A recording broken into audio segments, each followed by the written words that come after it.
दोस्तों मेरे हाथ में चूना पत्थर है जिसे हम कैल्शियम कार्बोनेट के नाम से भी जानते हैं और इसे मैं बाजार से मात्र 7 रुपए प्रति किलो के हिसाब से खरीद कर लाया हूं।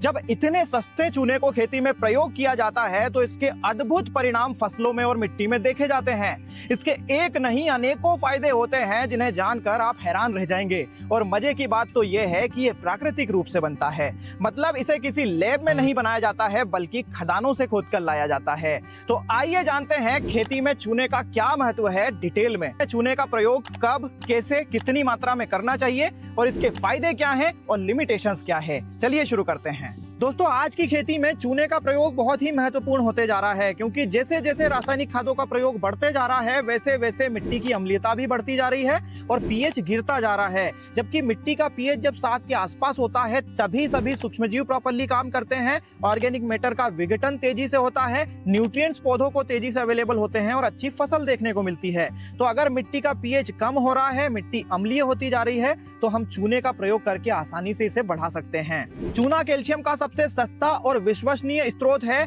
जो कि जैविक है। मार्केट में अगर आप कैल्शियम खरीदने जाएंगे तो 2000 रुपए प्रति लीटर तक आपको मिलता है, जबकि चूना पत्थर आप 7 रुपए केजी में लाकर इस्तेमाल कर सकते हैं और कैल्शियम आपूर्ति कर सकते हैं। कई बार चूने का प्रयोग कैल्शियम ऑक्साइड के रूप में भी किया जाता है जो पाउडर फॉर्म में मार्केट में आसानी से मिल जाता है। नमी वाली अवस्था में इसे फील्ड पर डाला जाता है और पलटी प्लऊ से मिट्टी को पलट दी जाती है, जिससे कि ये धीरे धीरे गर्मी पैदा करता है और सभी प्रकार की बीमारियों और रोगों को खत्म करता है। चूने को जब स्प्रे के थ्रू दिया जाता है तो ये एक अच्छे कीटनाशक की तरह काम करता है और ये छोटे रस चूसक कीटकों को खत्म कर देता है। इसके साथ ही ये एक अच्छा फंगीसाइड भी है। जब भी हम कोई सल्फेट फॉर्मुलेशन वाले खाद जैसे कि जिंक सल्फेट, मैग्नीशियम सल्फेट या फिर फास्फेटिक खाद को स्प्रे करते हैं और उसके साथ चूने के पानी का प्रयोग करते हैं तो इन खादों के रिजल्ट्स बेस्ट मिलते हैं, क्योंकि खाद पानी के पीएच को गिराते हैं जबकि चूना पानी के पीएच को बढ़ाता है। तो इस प्रकार से कई तरीकों से उपयोगी है चूना, लेकिन सही तरीके से अगर इसे उपयोग किया जाए तो, अदरवाइज ये नुकसान भी कर सकता है। दोस्तों कैल्शियम कार्बोनेट या फिर चूने के पत्थर को आप डायरेक्टली फील्ड पर प्रयोग नहीं कर सकते हैं, क्योंकि ये जैसे ही पानी से रिएक्शन करता है वैसे ही बहुत ज्यादा गर्मी पैदा होती है और फसलों को नुकसान हो सकता है।